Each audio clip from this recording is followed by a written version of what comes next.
Today we will be explaining how to use the chain rule. The chain rule states that if f and g are both differentiable and f of x is the composite function defined by f of x equals f of g of x, then f is differentiable and the derivative of f is given by the product f prime of x equals f prime of g of x all multiplied by g prime of x. All right, so we got the function here, h of x, which is 5x squared plus 3x minus 1 to the 1/2 power. So we want to find the derivative of this, and it is a composite function, so we use the chain rule. So we have f of x, we have g of x inside of f of x. So f of x would be x to the 1/2 power, and g of x would be 5x squared plus 3x minus 1. Okay, so we're going to set up the chain rule right here. So we got f of x, x to the 1/2, and its derivative is 1 over 2 root x times root x. And then we have g of x to the right here, which is 5x squared plus 3x minus 1. And the derivative of g of x would be 10x plus 3. So then we use the chain rule. We put the 5x squared plus 3x minus 1 inside of the 1 over 2 times root x. And then we multiply that by the derivative of g of x, which is 10x plus 3. So when we do all that, we be patient and wait for the answer. That's 1 over 2 multiplied by the square root of 5x squared plus 3x minus 1. All of that multiplied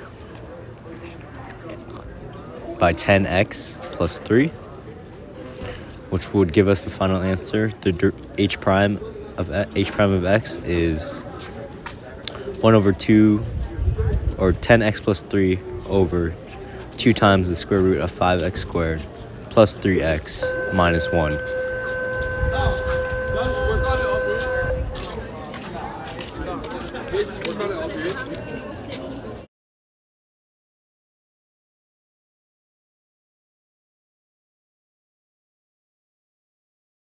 Okay, so we are starting off with the function h of x equals 4 times 2x plus 4 to the power of negative 2.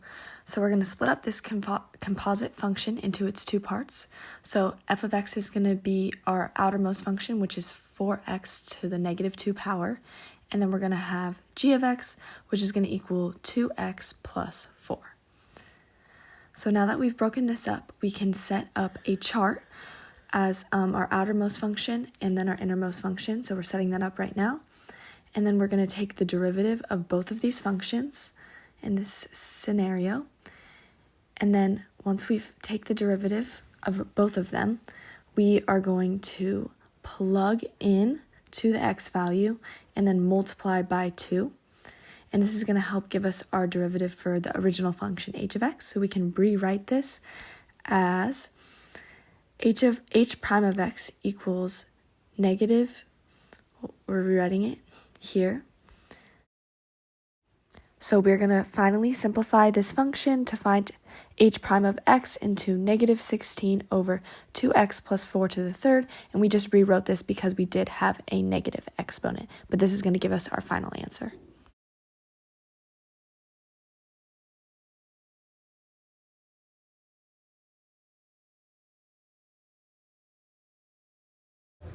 So here we have the function ln of sine x minus x to the 4th minus 3x to the 10th. First, you're going to split the ln sine x into its components, ln x and sine x, and then take the derivatives of those two, which will be 1 over x and cosine x. And then you're going to use the chain rule to put the sine x into the 1 over x, and then multiply it by the cosine x, which will give you 1 over sine x times cosine x, which is cosecant x times cosine x. And then you're going to take the x to the 4th minus 3x to the 10th and split that into its components, which is x to the 10th and then x to the 4th minus 3x. And then you're going to take its derivatives, which is 10x to the 9th and then 4x cubed minus 3, and then you're going to use the same rule where you put the x to the 4th minus 3x into the 10x to the 9th, and then multiply it by 4x cubed minus 3, which will get you 10 multiplied by x to the 4th minus 3x multiplied by 4x squared cubed minus 3. That's fine. Then once you have those two parts, putting them together will give you the final answer of cosecant x times cosine x minus 10 times x to the 4th minus 3x to the 9th times 4x cubed minus 3. The extended chain rule is used when there are multiple inner functions of x. So if there's f of g of h of x, then the derivative would be f prime of g of h of x times g prime of h of x times h prime of x, which is the innermost function. Okay, so we have the function f of x equals x plus 5 to the 5th power minus 1 all to the 4th power. So we're going to break up the function into 3 functions. So first we're going to write g of x, and in this case it's x to the 4th. And then the next function inside is h of x, which is x to the 5th minus 1. And then the most inner function is m of x, which equals x plus 5. All right, now we're gonna create a table of our functions. So we're gonna put g of x, h of x, and m of x. And then we're going to write the derivatives of each function below the function. So the derivative of x to the 4th is 4x to the 3rd, derivative of x to the 5th minus 1 is 5x to the 4th, and derivative of x plus 5 is 1. So when we write our derivative function, we're going to start off with doing g prime of h of m of x. So we're going to plug x plus 5 into x to the 5th minus 1. Then we're going to plug that into 4x cubed. So we end up with 4 times x plus 5 to the 5th minus 1 all to the cubed. And then we're going to multiply that, and we're going to do h prime of m of x. So we're going to plug in x plus 5 into 5x to the 4th. So we'll get 5x plus 5 to the 4th. And now we're going to multiply it by m prime of x, which is 1.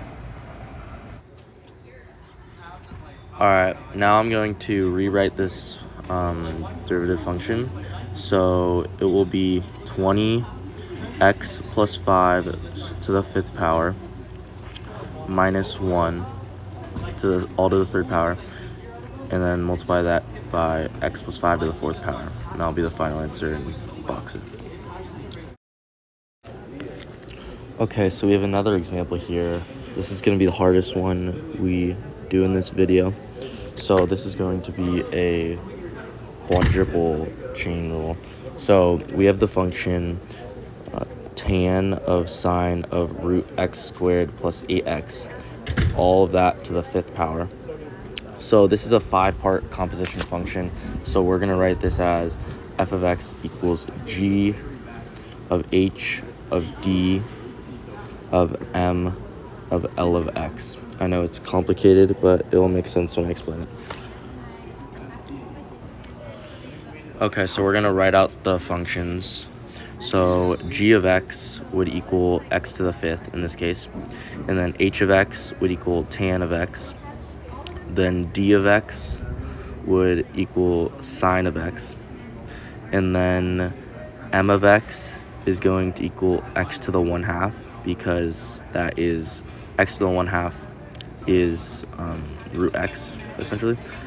And then L of x is x squared plus 8x. So we're going to write out all of the functions. So we're going to write out x to the 5th, tan x, sine x, x to the 1/2, and x squared plus 8x. And then we're going to take the derivatives of all of the functions. So the derivative of x to the 5th is 5x to the 4th. The derivative of tan x is secant squared x. The derivative of sine x is cosine x. The derivative of x to the 1/2 is 1 over 2 root x. and the derivative of x squared plus 8x is 2x plus 8.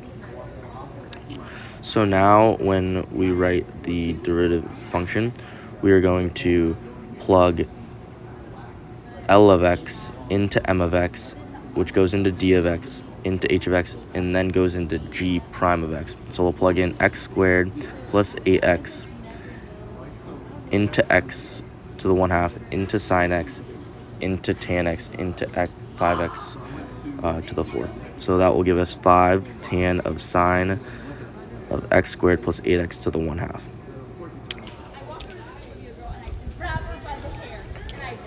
And then we're going to raise the parentheses around tan x to the 4th power. And now we're going to repeat the step but slide over the chart to the right. So we're going to do the same thing, but we're not going to incorporate g of x or g prime of x. So we are going to plug in x squared plus 8x into x to the 1/2, and then plug that into sine x, then plug that into the derivative of tan x, which is secant squared x. So when we write this out, this will be secant squared x of sine of x squared plus 8x to the 1/2. And now we're going to repeat this step again, but we're not going to incorporate h of x. So we're going to do the same thing. We're going to plug in x squared plus 8x into x to the 1/2, but this time now we're going to plug it into the derivative of sine x. I hope you guys see a pattern here. So then, which is cosine x. So that will give you cosine of x squared plus 8x to the 1/2. And now we're going to repeat it again, but slide it over to the right again, which will just be x squared plus 8x plugged into 1 over 2 root x, which is 1 over 2 root x squared plus 8x. And now we're just going to multiply it by the derivative of the most inner part, which is 2x plus 8. So we multiply it by 2x plus 8, and this is our final answer, and you box it. Okay, so we're going to be starting off with the function f of x equals e to the 4 ln sine x. We're going to break this function up into its 3 parts because it is a composite function, so we're rewriting it here. And as you can see, g of x is going to equal e to the x, and then we're going to have m of x equal 4 ln of x, and then finally we're going to have h of x equal sine of x. So we've split up our function into its 3 different parts, and now we are going to be able to set up 2 different charts to help us find the derivative of this function.